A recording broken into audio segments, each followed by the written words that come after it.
tidak akan mati semuanya, tetapi kita semuanya akan diubah dalam sekejap mata pada waktu bunyi nafiri yang terakhir.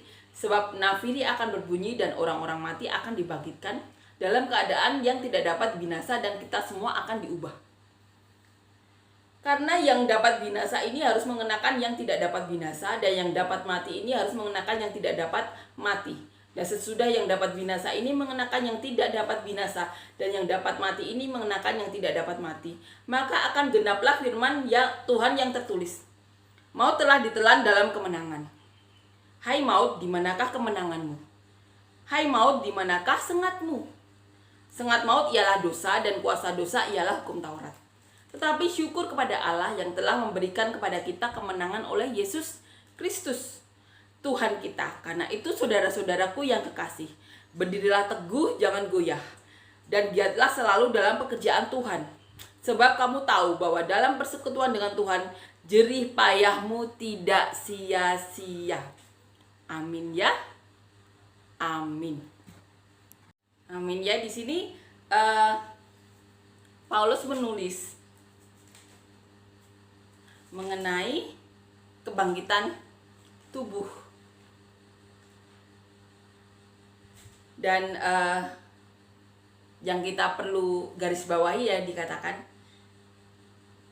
karena itu saudara-saudaraku yang kekasih, berdirilah teguh, jangan goyah, dan giatlah selalu dalam pekerjaan Tuhan. Sebab kamu tahu bahwa dalam persekutuan dengan Tuhan, jerih payahmu tidak sia-sia. Amin ya. Pengharapan dalam Tuhan itu tidak sia-sia. Pengharapan yang pasti. Kenapa? Surga itu benar-benar disediakan bagi kita.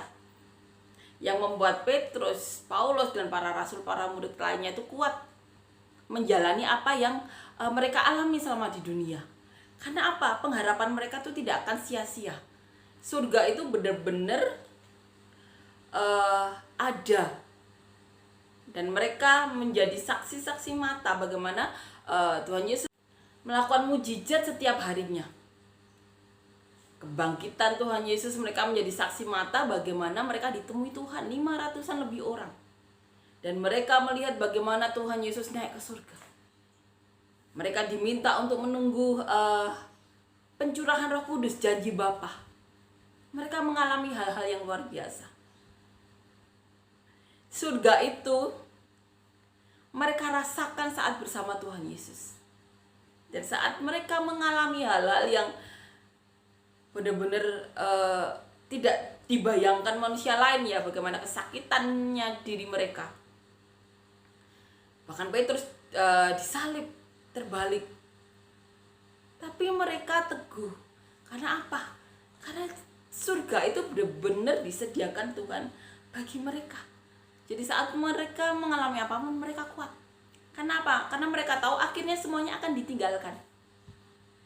Tuhan katakan dari dulu, jangan goyah, tetaplah teguh. Amin ya. Itu kiranya juga menguatkan kita selama kita menjalani kehidupan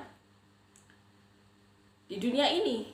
Paulus mengatakan persekutuan kita dengan Tuhan itu tidak akan pernah sia-sia.